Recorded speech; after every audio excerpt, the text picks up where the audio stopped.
Turabasuhuje bene data badukurikiye kuri iyi chaîne ya YouTube, ni channel y'itorero ry'Abadventiste b'Isoko Bavugurura SDARM, magambo maremare ni Seventh Day Adventist Reform Movement. Mu Gifaransa ni Église Adventiste du 7e jour, Mouvement de Réforme. Twishimiye kubana namwe muri ibi byigisho tumaze igihe twiga. Tugeze rero ku cyigisho cya gatatu kivuga ngo Yesu mu minsi mikuru y'ingando. Reka tubashimire ko mwakoze subscribe kandi mwagize comment, mwaduhaye ibyifuzo, mwatubwiye ibyo twakosora, muduha n'ibitekerezo. Imana bahumugisha. Mukomereze ko rero kugira ngo dufashanye mu buryo bw'ijambo ry'Imana. Ndi kumwe na genzi banje hano, nitwa Ukwigize Jean Pierre, ndabashuje mbifurije ibihe byiza. Iburyo bwanjye haro ndi turi kumwe, nitwa Nzabamwita Pierre, ndabasuhuje mugire igitondo cyiza. Nimutwemerere mbere yuko dukomeza iki cyigisho cyangwa se tugitangira, tubanze duce bugufi dusenge. Turagushimiye data udukunda, tugushimiye umwanya mwiza uduhaye kugira ngo twige ijambo ryawe kwimbarizwa urakarama. Ijambo ryawe ritube umutsima udutungira ubugingo, kandi twebwe abigisha ndetse n'abigishwa dusangire byiza byose mu ijambo ryawe mu izina rya Yesu, amen. Amen. Murakoze cyane, turabasuhuje nanone. Yesu ashimwe nshuti bavandimwe mudukurikiye muri uyu mwanya, ndetse n'abandi bazadukurikira ku ikoranabuhanga. Iki cyigisho cy'uyu munsi cyo ku isabato tariki ya 19 Mata nibwo tuzakiga, ariko uyu munsi wo kuwa mbere tugiye kugitangira. Gifite isomo rizirikanwa riri muri Luka igice cya 4 ku murongo wa 32. Handitswe ngo batangazwa no kwigisha kwe, kuko ijambo rye yari rifite ubugingo. Reka nsubiremo muri Luka igice cya 4 ku murongo wa 32. Handitse ngo batangazwa no kwigisha kwe, kuko ijambo rye yari rifite ubushobozi. Hari abantu batangajwe nuko Yesu yigishaga, turaje tubarebe. Hano hari igitabo cyitwa Wifuzwa ibihe byose, kuri page yaho ya 445. Wifuza ibihe byose, page ya 454. Hari amagambo avuga ngo Yesu yarazi cy'imitima yabikeneye. Abo ngabo nyine ikuzo, ubukire ndetse n'icyubahiro ntibishobora kunyura umutima. Umuntu nagira inyota azaza hondi. Abakire, abakene, abakomeye n'aboroheje bose barahamagawe. Yasezeraniye abaremerewe kubaruhura imitwaro yabo, guhoza abashavuye no guha ibyiringiro abatentebutse. Nshuti bavandimwe, ndagira ngo dusangire iri jambo ry'Imana. Twebwe twicaye hano, namwe mudukurikiye, tugire uruhare, dusangire ijambo ry'Imana, dufashanye. Ndagira ngo kuri umutwe w'icyigisho mpe bagenzi banjye turi kumwe hano umwanya tuganire kugira ngo turusheho gusobanukirwa. Ese pastor, muri iyi minsi mikuru y'ingando abantu batangajwe nuko Yesu yigishaga, bakabona ijambo rye rifite ubushobozi. Ni bande kandi byo bimeze bite? Urakoze cyane. Aha iyi minsi mikuru y'ingando ni iminsi mikuru yabaga mu Bayuda, mu Bisiraheli yabagamo, kandi ni iminsi yahuzaga abantu benshi cyane. Noneho rero iyi minsi mikuru y'ingando hari ibyigisho bari bamenyereye, ndetse niyo ukurikirana amateka usanga ko rwose babisubiragamo kenshi. Rimwe na rimwe ababigisha ntibakora ibihwanye n'uko bakora, bikabarambira. Ariko hano abigishwa baraje ari benshi bariga. Yesu yigishije mu iteraniro rinini, noneho ngo abantu batangazwa no kwigisha kwe. Icyatumye batangazwa no kwigisha kwe nuko Yesu ntabwo yapfaga kuvuga gusa, ahubwo yarebaga iteraniro akamenya icyo bakennye. Noneho rero burya iyo ukoze ku bukene bw'umuntu, nubwo yaba atabutekerezaga, ahita akanguka. yahita akanguka. Noneho barakangutse bituma bamwumva, bamutega amatwi, baryoherwa n'ibyigisho bye. Niyo mpamvu ijambo ryavuze ngo baratangaye, batangazwa no kwigishwa kwe, kuko yari azi ibyo bakeneye. Kandi akenshi na kenshi burya abantu baba bafite ubukene busa naho ari bo. Hari icyo wongeraho pastor? Ubutunzi, icyubahiro, ubwiza, gushimwa n'abantu ntabwo bishobora gutanga icyanyira umutima. Kuko iyo ufite ubutunzi n'ubundi imigani haravuga ngo ntabwo umutunzi ahabwa ubutunzi, ntabwo bishoboka. Ariko iyo umutima ufite Kristo uranyurwa. Aha rero nicyo ngiye ndimo kubona muri iyi ngingo, yuko Kristo ari we wenyine ushobora gutanga ikinyura umutima. Niyo mpamvu abantu yabigishaga bagatangazwa no kwigisha kwe, yanyuraga imitima yabo. Yego, Yesu yanyuraga imitima yabo binyuze mu nyigisho ze, buri mutima wose ugahazwa. Reka dukomeze iyi ngingo yo kuwa mbere. Iravuga ngo imibereho ya Yesu imuhira. Hari uko Yesu yabagaho ari imuhira. Imuhira ni mu rugo. Reka dusobe iki kibazo cyo kuri A. Babajije ikibazo kivuga ngo ni ikihe kibazo gikomeye Yesu yahanganye nacyo iwabo mu rugo. Mu rugo hari ikibazo. yego, Yesu yahanganye nacyo. yego, Turagisoma muri Yohana igice cya 7 ku murongo wa 5. yego. Baragira bati, bene se babivugiye batyo kuko batamwizeraga. Hano hari igitabo n'ubundi cyitwa Uwifuzwa ibihe byose kuri page yaho ya 46. Handitse ngo akiri umwana muto Yesu yari yaratangiye kwimenyereza imico ye bwite akwiriye gukurikiza. Yego, Yimenyereje uko azabaho akiri muto. Akiri muto. Kandi kubaha cyangwa gukunda ababyeyi be ntibyabashaga kumutesha kubaha ijambo ry'Imana. Yego.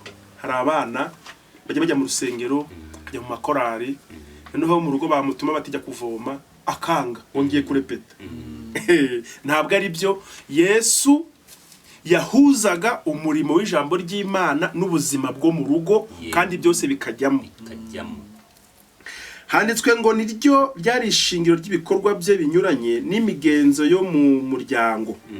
Ariko imbaraga ihindura yaturukaga kuri abo bigisha b'icyo gihe, yatumaga imibereho ye irangwa mu mubabaro. Ndetse no mu busore bwe yagombaga kwiga icyigisho gikomeye cyo guceceka no kwihangana. Ese pastor, amagambo dusomye hari icyo avugaho? Ikintu nayavugaho, uvuze ibigendanye n'abariya bana, ubwo nari ndiho mbatekerezaho, ariko mbihuza n'aya magambo. Ni ukuvuga ngo Yesu hari abigisha bari bariho bigishaga ibintu ariko byarangiza ntibimugwe neza. Ariko Yesu hano ibanga rye yari yaraje ari we mucyo w'ubugingo, azanye ubutumwa bwagombaga kumvishwa abantu. Noneho rero hari abana koko babwirwa ngo kora iki, ntagikore ngo ngiye kurepeta. Ariko nanone hari abana bab'intwari cyangwa se batab'intwari, ababyeyi babo bakabakura mu byo kwizera. Ahangaha ubwo tugaruke ku bana n'ababyeyi, ntabwo turi kwigisha ngo abana basuzugura ababyeyi, ariko nanone mwana ntabwo umubyeyi akwiye kukujyana mu kabari ngo nuko ariho aba. Kuko hari ababyeyi benshi bibera mu kabari, hari ababyeyi benshi bibera mu bapagani. Yesu rero hano yarabihuza ngo gukunda ababyeyi be, kandi bari n'ababyeyi b'abakristo, ntabwo byamubujije gukora umurimo we. Yarabakiranukiye ariko arangije akora n'umurimo w'Imana. Rakoze cyane. Pastor, icyo wongeraho? Biragaragara yuko Kristo yahuzaga imibereho ye y'iby'umwuka akayihuza n'ubuzima busanzwe. Icyo rero nicyo dukwiriye kugira intego burya mu mibereho yacu ya buri munsi. Yego. Dukwiriye guhuza imibereho y'iby'umwuka n'iby'umubiri. Donc ukamenya guhuza ubuzima bw'umwuka n'ubuzima bw'umubiri. Niryo somo ririmo hano. Bakomeje bandika bati, bene se nk'uko abahungu ba Yosefu bitwaga, babaga ku ruhande rw'abigisha amategeko. Urumva ntabwo bari ku ruhande rwa Yesu, ahubwo bifatanyaga n'abigisha amategeko. Kandi batubwiye ko ibyo babandi bigishaga byamuteraga umubabaro. Bakomezaga kuvuga ko amategeko y'imigenzo agomba kubahirizwa nk'aho ari ibisabwa n'Imana. ndetse babonaga ko amategeko y'abantu akomeye kurusha ijambo ry'Imana, kandi barakazwaga cyane n'uburyo Yesu yashyiraga ku mugaragaro itandukaniro ry'ikinyoma n'ukuri, uburyo yubahirizaga amategeko y'Imana atajenjetse. Babimuregaga ko ari agasuzuguro, batangazwaga n'ubwenge agaragaza mu gusubiza abigisha amategeko. Bari bazi ko atigeze yigishwa n'abanyabwenge bazwi, nyamara bagatangazwa n'uko ahubwo ari ubigisha. Baje gusobanukirwa ko imyigire ye yari isumbye kuri yabo, ariko ntibashishoza ngo basobanukirwe ko afite ubwisanzure ku giti cy'ubugingo, inkomoko y'ubwenge bo batari basobanukiwe. Urabivugaho iki pastor? Hano arakoze cyane, ibyigisho biraryoshye. Abafarisayo, aba bantu bene se bisungaga cyangwa se bari mu ruhande rwabo, burya urebye bari abakozi ba Kristo. Nge niko mbibona, nacyo cyatumaga ibyo bavugaga byamuteraga umubabaro, kuko nibo bari baraje kuvuga ibye, nibo bari baraje kumwamamaza, nibo bari baraje kuvuga ibyivuka rye nuko azaba mu isi. Noneho rero muri iki gihe babivugaga babigoretse, ariko aje aza ari hejuru yabo, ariko ngo bibeshya kimwe, ntibakurikirana ngo bamenye inkomoko y'ahakura ibyo. Kandi iyo ni nayo yashakaga. Buriya nabyo twize mu byigisho byatambutse, kandi nibyo tuzakomeza kugenda tureba. Intego ya Yesu kwari ukubageza kuri iyi soko. Aha rero rwumva ibyigisho biraryoshye cyane. Imibereho ya Yesu imuhira nguko ko yari imeze. Abigisha amategeko bo bigishaga ibintu bize mu mashuri, yego, ariko Yesu we ngo hari igiti cy'ubugingo, ari nacyo nkomoko y'ubwenge, nicyo yari yarariyeho, ariko ntibasobanukirwe.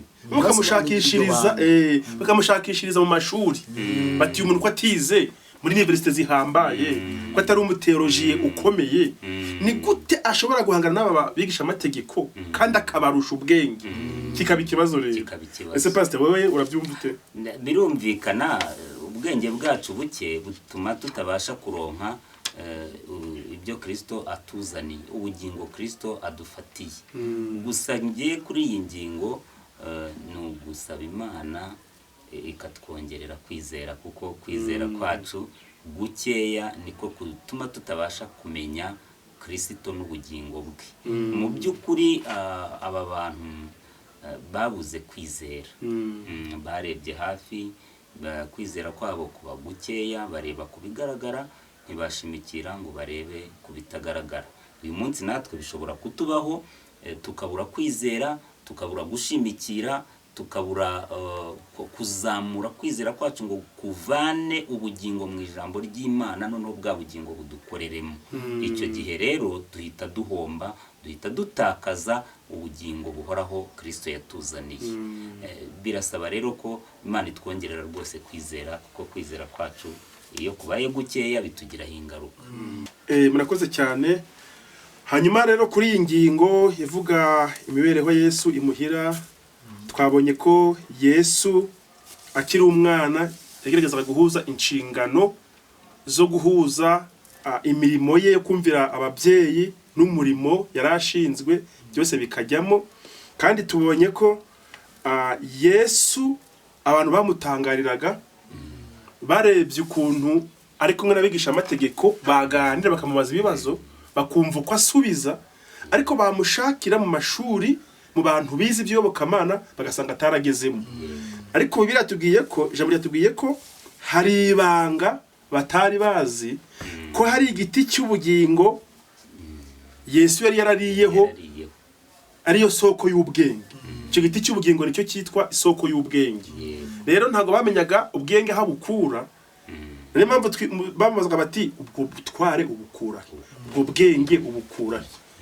Rero ndagira ngo mbere yuko dusoza iyi ngingo twakire pasiteri twumve icyo yongeraho. Urakoze cyane. Bariya abantu bo mu gihe cya Yesu ntabwo dukwiriye kubarenganya, kandi natwe bitubaho, biranateye cyane muri iki gihe kwibwira ko tuzigisha ijambo ry'Imana kubera ko twaryize mu mashuri. Ariko kwiga mu mashuri ni kimwe, n'impano y'Imana ni ikindi. Kuba umuntu afite impano y'Imana nibyo bituma agira ububasha bwo kunyunyuza kuri soko iyi ngiyi duhoze twumva. Ariko kwiga mu mashuri ntabwo byaguha iyi impano, wabiboroka nyine ukabyigisha, ariko ntiwanabisobanurira. Buriya Bibiliya ni nini, ni igitabo kinini cyane, ntabwo wambwira ngo wakize mu mashuri ngo wibwire kuri bugisobanure nk'umuntu ufite umwuka w'Imana wabasha kumubashisha kugisobanura. Rero aba bantu bari bafite ikibazo, ariko mu kuri ikibazo bari bafite natwe turagifite muri iki gihe cyacu. Reka nongere mvuge n'akandi kantu gato hano, imibereho ya Yesu imuhira. Yesu yari afite ikibazo nk'uko n'abantu umugabane munini bagifite muri iki gihe. Ushobora kuba wowe ufite impano nziza yo kuba waramenye inkuru ya Yesu, ariko umuryango wawe utabizi, abana bawe batabizi, umudamu wawe atabizi, umugabo wawe atabizi, inshuti zawe, abavandimwe bawe batabizi. Rero uko Yesu yitwaye, Yesu ntabwo yatereranye imiryango ye, ahubwo yari ababwirije akora ibishoboka byose kugira ngo arebe ko nabo basobanukirwa n'ibi bintu. Ariko nyine nubwo nyuma byaje no kugira iherezo ryiza nukomeza kwiga Bibiliya, ariko usibye ko bitagenze neza nk'uko yabitekerezaga. Ariko natwe izi ngorane mu gihe zitubayeho dukwiriye kwisunga isoko y'ubugingo kugira ngo idufashe, itubashishe kuba muri uwo muryango utemera Imana kandi twe twemera Imana. Murakoze cyane. Murakoze cyane. Twebwe abari hano bari kwigisha ndetse namwe mudukurikiye, nimureke twigire ku mibereho ya Yesu imuhira, abakuru n'abato. Hanyuma imibereho ya Yesu nituyigiraho tuzagira imibereho nk'iye, kandi nicyo twifuza twese, ndetse n'ibisengesho twese dusenga ngo Imana ibiduhere ubuntu mu izina rya Yesu. Amen. Amen.